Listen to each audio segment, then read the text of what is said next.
कई गुरुओं से सुना है कि ब्रह्मांड की शुरुआत भगवान विष्णु ने की थी, लेकिन उनको ब्रह्मांड बनाने की आवश्यकता क्या थी? तो पहला जो कहा कि ब्रह्मांड की शुरुआत विष्णु ने की, ये ऐसा नहीं है।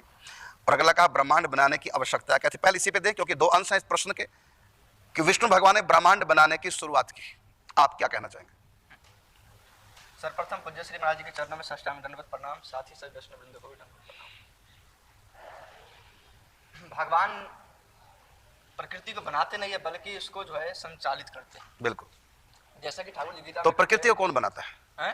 प्रकृति को कौन बनाता है? कोई बना ही नहीं सकता। प्रकृति अनादि तत्व है। वेरी गुड, बहुत अच्छा। 3 तत्व अनादि है। ध्यान से सुनना, ये ब्रह्मांड, ये प्रकृति किसने बनाई नहीं है? आत्मा, परमात्मा और प्रकृति अर्थात माया, ये तीनों तत्व अनादि हैं, ये किसी ने बनाए नहीं। हमारी आत्मा को किसने पैदा नहीं किया है? परमात्मा को भी किसने पैदा नहीं किया है, और इस प्रकृति को भी किसने पैदा नहीं किया। तो इसका प्रमाण गीता जी है, न रूपमस्य तथोपलभ्यते न अंतो न च आदिर, न अंतो न च आदिर। इस प्रकृति का, माया का न अंत है, समाप्ति भी नहीं होगी, और कभी ये पैदा हुई भी नहीं, ये सदा से है। अब प्रश्न है कि आपने बताया कि सदा से है। अब दूसरा प्रश्न ये है, जब सदा से है तो पुराणों में लिखा है कि विष्णु ने ब्रह्मांड बनाया, कहीं लिखा गणेश जी ने बनाया, कहीं लिखा महाविष्णु से प्रकट हुए हैं, कहीं लिखा श्री कृष्ण ने ब्रह्मांडों की रचना की है। ब्रह्मांड निकाया निर्मित माया, ब्रह्मांड निकाया और निर्मित माया, निर्माण किया है, और रोम रोम प्रतिवेद कहे। तो हमारे शास्त्र कहते हैं ब्रह्मांड का निर्माण किया गया है, और यह भी कहा कि इसकी शुरुआत है ही नहीं। तो दोनों का सामंजस्य कैसे बैठाएंगे आप?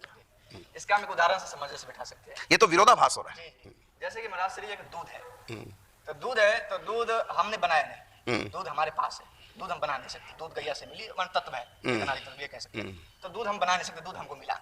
लेकिन दूध अपने आप दही नहीं बनेगी। दही कौन बनाएंगे? हम बनाएंगे, उसमें जामुन डाल के। उसी प्रकार जैसे दूध अपने आप दही नहीं बन सकती और हम दूध नहीं बना सकते, उसी प्रकार प्रकृति परमात्मा ने नहीं बनाया, लेकिन प्रकृति के बिना ये ब्रह्मांड बन नहीं सकता।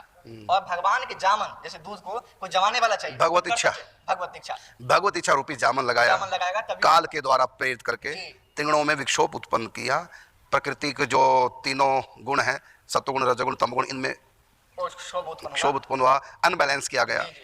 तब उनके संयोग से ये प्रकृति अपने आप ही बनी। इसको एक श्लोक में ठाकुर जी ने गीता जी के 9वें अध्याय में कहा है, मया अध्यक्षेण प्रकृति सूयते सचराचरम। यानी मेरी अध्यक्षता में, माने जैसे सब लोग काम कर रहे हैं, लेकिन एक अध्यक्ष होता है ना, अध्यक्ष के नियंत्रण में सब काम होता है। तो ये सब कुछ प्रकृति है। जैसे ब्रह्मांड, अनंत ब्रह्मांड है, सब प्रकृति एक तत्व, माया तो तत्व है, उसी से सब बना है। लेकिन ये अकेले कुछ नहीं कर सकती, उस शक्तिमान की शक्ति के बिना। तो भगवान की जो इच्छा शक्ति है, उसे से प्रेरणा होती है, भगवान की अध्यक्षता में ये सब ब्रह्मांड का निर्माण होता है। तो भगवान की अध्यक्षता में भगवान ने बनाया, और गीता तो कहती है कि इसका शुरुआत है ही नहीं। प्रकृति को नहीं बनाया, ब्रह्मांड को बनाया।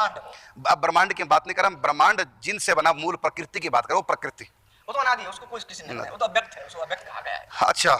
अच्छा, आप ये बताओ किसने, फिर चलो ये भगवान ने बनाई, निराकार भगवान ने बनाया, विष्णु ने, कृष्ण ने, राम ने, दुर्गा ने, शिव ने, किसने बनाया ब्रह्मांड को?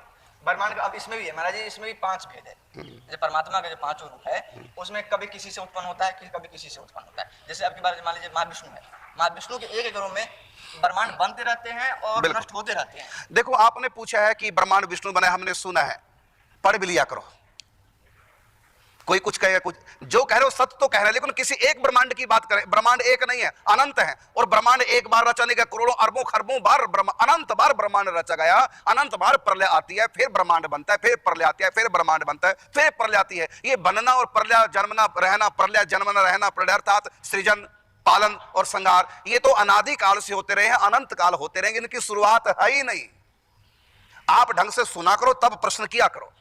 इस प्रश्न का उत्तर तो हम हजारों बार दे चुके हैं कि प्रकृति बनाई नहीं गई, सदा से है। बस ये जो होता है महाप्रलय के समय भगवान में लीन हो जाती है, और उसके बाद भगवान के अंदर से प्रकट होकर बाहर आ जाती है, फिर प्रलय आती है, भगवान में लीन हो गई, फिर प्रकृति का समय, फिर बाहर आ गई। ये अंदर बाहर होती रहती है अनादिकाल से अनंत काल तक। इसकी शुरुआत है ही नहीं प्रकृति की। महाप्रलय के समय, प्राकृतिक प्रलय के समय भगवान के अंदर सिमट करके निष्क्रिय भाव से रहती है, और जब सृष्टि काल समय आता है तो भगवान के अंदर से फिर प्रकट हो जाती है। तो ये लीन होना भगवान के अंदर प्रकृति का, समय पर फिर प्रकट हो जाना, फिर समय पर लीन हो जाना, फिर समय पर प्रकट हो जाना, ये तो अनादि काल से चल रहा है। इसकी शुरुआत है ही नहीं, और ना इसका कभी अंत होगा। अब ये प्रकृति में प्रलय आ गया, हम कहेंगे प्रकृति समाप्त, कोई समाप्त नहीं हुई है। ये मिट्टी नहीं, सिमटी है, और सिमट कर थोड़ा सा भगवान के अंदर चलेगी, इतनी सी बन के कण मात्र पूरी सृष्टि भगवान के अंदर। सबकी सत्ता रहती है, हर चीज की सत्ता रहती है, लेकिन उस समय निष्क्रिय भाव से भीतर रहती है, क्रिया कोई होती नहीं प्रकृति में, अंदर रहती है। जब इसका प्रलय काल समाप्त हो जाता है, फिर प्रकृति काल प्रारंभ होता है, फिर भगवान की इच्छा से, काल की प्रेरणा से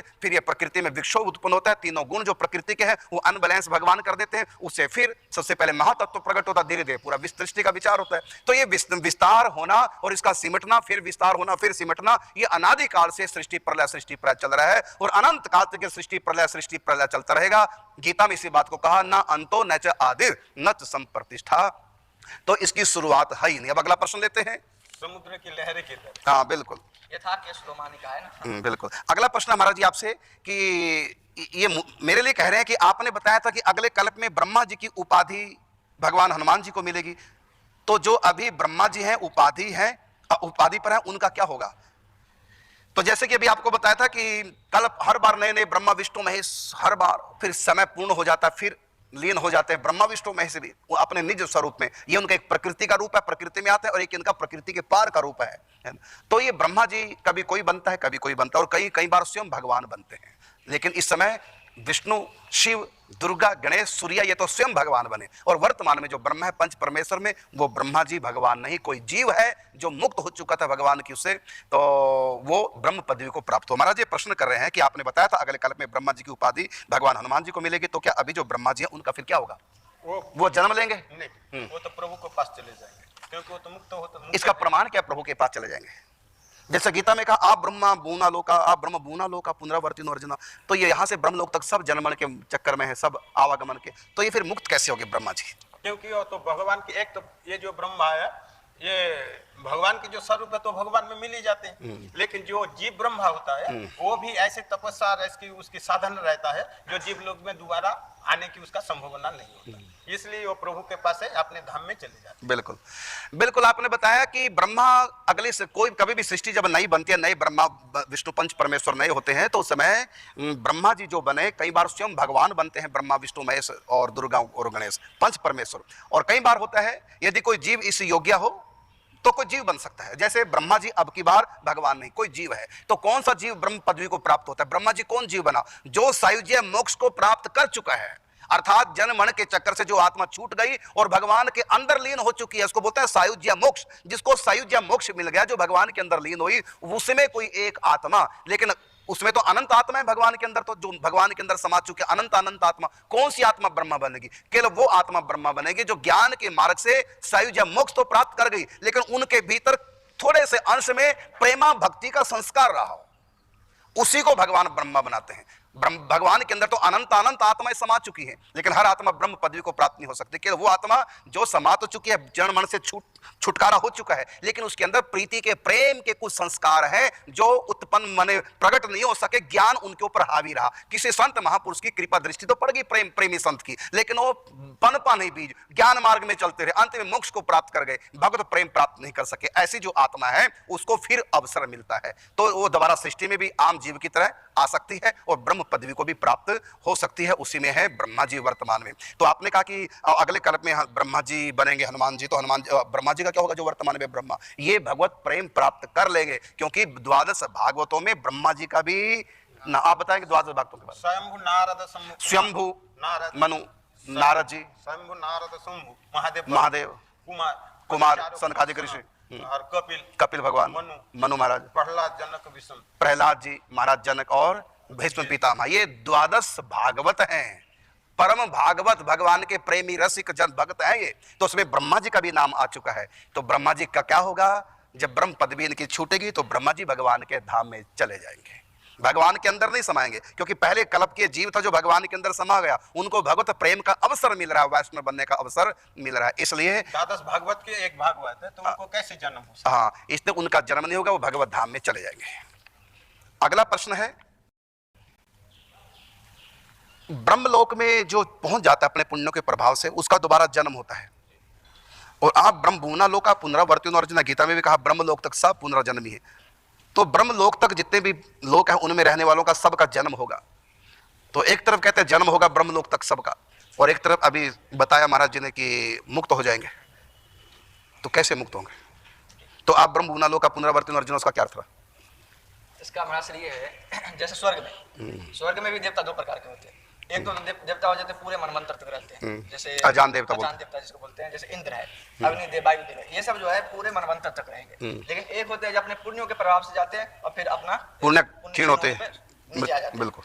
उसी प्रकार जो अपने केवल पुण्यों के प्रभाव से, केवल उन्हें खूब इतना पुण्य किया जो इंद्र यानी स्वर्ग में भी उस सुख को नहीं भोग सकते, तो उनको ब्रह्मलोक मिलता है। लेकिन उन्होंने भक्ति नहीं किया, ज्ञान मार्ग पे नहीं चले, ना ज्ञानी थे और ना भक्त ना थे, भक्ति थे, तो लेकिन पुण्य अधिक किए तो ब्रह्मलोक में चले गए, तो वो पुण्य भोग कर उनका दोबारा जन्म होगा। उनका द्वारा जन्म होगा। ये तो गीता में भी कहा आप ब्रह्म ना लोग, ठीक है, लेकिन मुक्त भी हो जाएंगे, ब्रह्मा जी कैसे मुक्त हो जाएंगे? जी जी महाराज, अब ब्रह्मा जी कैसे मुक्त हो और जाएंगे? ब्रह्मलोक में भी कोई ऐसे प्राणी जो मुक्त हो जाएंगे? जी जी जी, दोनों का शास्त्र में प्रमाण है। भागवत जी के दूसरे स्कंद में है इसका प्रमाण। सुखदेव जी कहते हैं जो दो प्रकार के व्यक्ति की मुक्ति होती है, एक सद्य मुक्ति, एक कर्म मुक्त। तो सद्य मुक्ति तो उसको कहते हैं जो इसी जन्म में जिसका कल्याण हो गया, मरते समय जिसने भगवान को याद किया या ब्रह्म में जिसकी स्थिति हुई तो उसका काम बन गया, वो उसी समय मुक्त हो गया। लेकिन एक वो होते हैं क्रम मुक्ति, एक क्रम मुक्ति होता है जिसका अंदर में दया की भावना है, विशेष दया, संसार को लेकर परोपकार की भावना, जी, जी, जी। मतलब माया से मुक्त हो चुके हैं वो, लेकिन उनमें दुनिया के प्रति, लोगों के प्रति दया भाव विशेष है, इनका हम कल्याण करें, इनके लिए कुछ करें। तो ऐसे जो सिद्ध महापुरुष हैं वो ब्रह्मलोक में, जनलोक, तपलोक, महरलोक में चले जाते हैं। तो जब तक महाप्रलय नहीं आएगी तब तक वो वहीं रहेंगे और जीवों का कल्याण करते रहते हैं।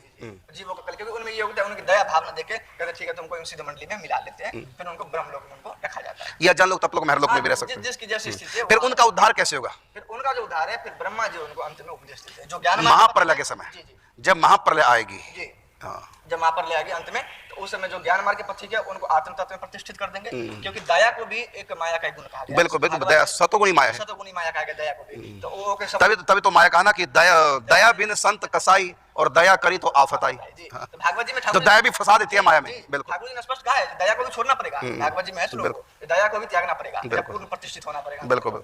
तो उस प्रकार, लेकिन उनमें एक दया गुण संतों की दयालुता हाँ है, बिल्कुल, ये तो सत्वगुणी, सतोगुणी है, तो लेकिन उस समय उनको फिर आत्म तत्व प्रतिष्ठित, दया को भी छोड़ो अपने आत्म तत्व में प्रतिष्ठित हो जाओ, तो वो ज्ञान मार्ग से मुक्त हो जाते हैं। और जो भक्ति मार्ग है सबको तो परमात्मा करने वाले, तो उनके शरणागत क्योंकि ज्ञान मार्ग में प्रतिष्ठित हो गए वहां दया इसलिए खत्म हो जाती है क्योंकि सब मेरा ही रूप है, अपने ऊपर कभी दया नहीं की थी। और यदि प्रेम में चले गए तो सब तो श्री कृष्ण के रूप बन गए उनके लिए, हम दया कृष्ण के ऊपर करेंगे, किस पे दया करें, तो आत्मवत् सर्वभूतेषु हो गया वहां पे, तो वहां तो पूर्णता होगी, वहां तो दया की भावना भी नहीं रहेगी, क्यों? कि सब मेरे श्री कृष्ण के रूप है, तो सब के आगे झुका रहेगा, दया कहां करेगा?